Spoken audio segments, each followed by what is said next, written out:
খবৰ পুনৰ বহিৰাজ্যত এবাৰ হত্যা কৰা হৈছে অসমৰ যুৱকক আৰু এবাৰ ৰাজস্থানত হত্যা কৰা হৈছে এজন যুৱকক হত্যা কৰা হৈছে আৰু লগতে হোটেলত কৰ্মৰত আছিল যুৱকজন আচলতে 4 মাহ ধৰি প্ৰাঞ্জিত কলিতা নামৰ যুৱকজনে ৰাজস্থানত কৰ্মৰত আছিল আৰু সেই ৰাজস্থানত কৰ্মৰত প্ৰাঞ্জিত কলিতাক সম্প্ৰতি হত্যা কৰা হৈছে আৰু ঘটনাৰে জড়িত 3জনক সম্প্ৰতি আটক কৰা হৈছে। আমি এই মুহূৰ্তত সবিশেষ লৈ আহিছো। হাজোৰ যুৱকক ৰাজস্থানত হত্যা কৰা হৈছে পুনৰ বহিৰাজ্যত হত্যা কৰা হৈছে অসমৰ যুৱকক হাজোৰ যুৱকক ৰাজস্থানত হত্যা কৰা হৈছে আৰু ৰাজস্থানৰ কোটাত সংঘটিত হৈছে এই ঘটনা আৰু মৃত যুৱকজন ইতিমধ্যে ক্ষেত্ৰী হাৰাদিয়াৰ প্ৰাঞ্জিত কলিতা বুলি জানিব পৰা গৈছে আৰু ঘটনাৰে জড়িত 3জনক ইতিমধ্যে আটক কৰা হৈছে বন্ধুৰ সৈতে মাৰপিট হোৱাৰ সন্দেহ কৰা হৈছে আৰু সেই ঘটনাতে আচলতে প্ৰাঞ্জিত কলিতাৰ মৃত্যু হোৱাৰ সন্দেহ এতিয়া ঘনীভূত হৈছে আৰু ঘটনাৰে জড়িত 3জনক সম্প্ৰতি আটক কৰা হৈছে।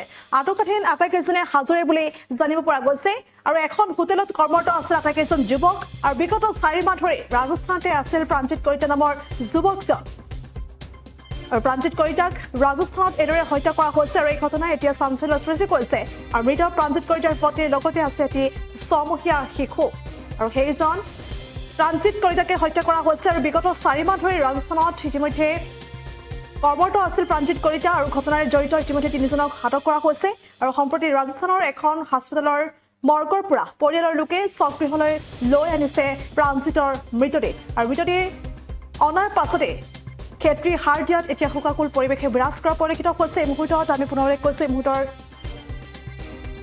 অনেক দুখ খবৰ বুলি ক'ব লাগিব কিয়নো এবাৰ পুনৰ আচলতে অসমৰ যুৱকক হত্যা কৰা হৈছে বহিৰাজ্যত এবাৰ হাজোৰ যুৱকক ৰাজস্থানত হত্যা কৰা হৈছে আৰু ৰাজস্থানৰ কোটাত এই ঘটনা সংঘটিত হৈছে। মৃত যুৱকজন ইতিমধ্যে ক্ষেত্ৰী হাৰদিয়াৰ প্ৰাঞ্জিত কলিতা বুলি জানিব পৰা গৈছে বন্ধুৰ সৈতে মাৰপিট হোৱাৰ সন্দেহ প্ৰকাশ কৰিছে আৰু ঘটনাৰে জড়িত 3জনক সম্প্ৰতি আৰক্ষীয়ে আটক কৰিবলৈ সক্ষম হৈছে আৰু আটাইকেইজন লোক আচলতে হাজোৰে বুলি জানিব পৰা গৈছে আৰু এখন হোটেলত কৰ্মৰত আছিল আটাইকেইজন যুৱক আৰু বিগত 4 মাহ ধৰি ৰাজস্থানতে আছিল কৰ্মসূত্ৰে ৰাজস্থানতে আছিল প্ৰাঞ্জিত কলিতা আৰু সেই প্ৰাঞ্জিত কলিতাৰ সম্প্ৰতি মৃত্যু হৈছে আৰু ইতিমধ্যে ৰাজস্থানৰ এখন হাস্পতালৰ মৰ্গৰ পৰা পৰিয়ালৰ লোকে স্বগৃহলৈ আনিছে প্ৰাঞ্জিত কলিতাৰ মৃতদেহ আৰু প্ৰাঞ্জিত কলিতাৰ মৃতদেহ অনাৰ পাছতে ক্ষেত্ৰী হাৰদিয়াত এক শোকাকুল পৰিৱেশে বিৰাজ কৰা পৰিলক্ষিত হৈছে আৰু ইতিমধ্যে শোকদগ্ধ পৰিয়ালৰ লোকে এই ঘটনাৰ উচিত তদন্ত বিচাৰিছে আৰু এই ঘটনাক কেন্দ্ৰ কৰি এতিয়া এক হাহাকাৰ পৰিৱেশে বিৰাজ কৰা পৰিলক্ষিত হৈছে। এই মুহূৰ্তত ভাষ্য আহি পৰিছে আমি দৰ্শকলৈ আগবঢ়াইছো।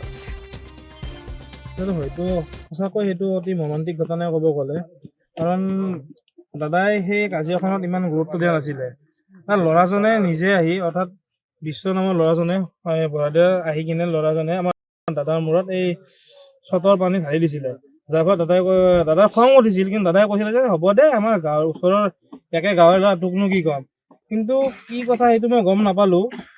সি নেক্সট অলপ সময়ৰ পিছতে আহি কিনে দাদাৰ ওচৰত কয় যে তই লেবেল দিছ নেকি তই মোক মাৰিব পাৰিবি জানো হেন তেনে ক'লে যাৰ কাৰণে দাদাৰ অলপমান খং উঠিছিল খং উঠাৰ পিছত দাদাই এটা চৰ মাৰিছিল সাধাৰণভাৱে তাৰপিছতে সি কয় বিয়েৰৰ বটল এটা তেওঁলোকৰ তাৰমানে দৰ্জাখনত থোৱা আছিলে সেই বিয়েৰৰ বটলটো সি মানে দাদাৰ গালৈ দলিয়াই দিছিলে কিন্তু ভাগ্যক্ৰমে সেই বিয়েৰৰ বটলটো দাদাৰ গাত নপৰি ৱালখনত লাগি ভাঙি গ'ল। তাৰপিছত দুজনৰ কাজিয়াৰ সূত্ৰপাত হয় অকণমান হোৱাৰ ফলত তেখেতৰ যোনজন দাদাক আছিলে ইন্দ্ৰজিৎ তেখেতে এখন পিছফালৰ পৰা আনি আমাৰ দাদাৰ গাত মানে দাদাৰ পিছফালৰ পিঠি ফালে 3বাৰ হানে যাৰ ফলত দাদাৰ নিহত হয়। প্ৰাঞ্জিত কলিতা ক্ষেত্ৰী হাৰদিয়াৰ নিবাসী হয়। দুজন দাদাই ভায়েক হয় বৰহাদিয়াৰ ইতিমধ্যে তেওঁলোকক ৰাজস্থানৰ কোটা পুলিচে এৰেষ্ট কৰিছে। সাধাৰণ কাজিয়াখনৰ কথা একো ডাঙৰ কথা নাই দাদাই এইটো চোতালৰ পানী যে তেওঁৰ গাত দলিয়াই দিছে দাদাই একো ডাঙৰ কথা বুলি ভবা নাছিলে কিন্তু কি কাৰণে বিষয়তে সেইটো ডাঙৰ কৰিলে সেইটো কথা আমি মানে সঠিক এনেকে গম নাপাওঁ আৰু এতিয়া আমিতো তেওঁলোকৰতো ফাঁচি হওঁতে বিচাৰো যিহেতু আমাৰ নিয়ালে কাৰণ কিয় কৈছে দাদাৰ এটা এবছৰীয়া সন্তান আছে দাদা নোহোৱাৰ পিছত এই সন্তানটো দায়িত্ব কোনে ল'ব সেইটোতো আৰু তেওঁলোক বহুত দুখীয়া পৰিয়ালৰ মানুহ এতিয়া আমি তেওঁলোকৰ একটাই মানে ঘৰৰ কাৰণে একটাই সাহায্যৰ বাবে মানে চৰকাৰক অনুৰোধ কৰিছোঁ।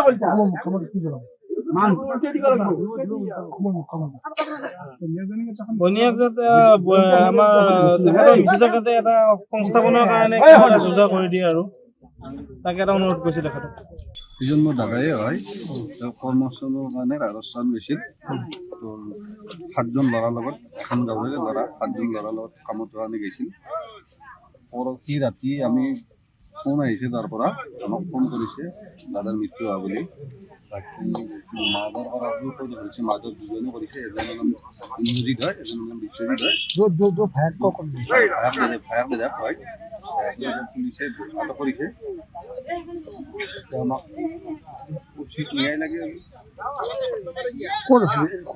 এইটো ৰাজস্থান। যিকোনো খবৰৰ বাবে যোগাযোগ কৰক 7099017330 লগতে 7099017110 নম্বৰত।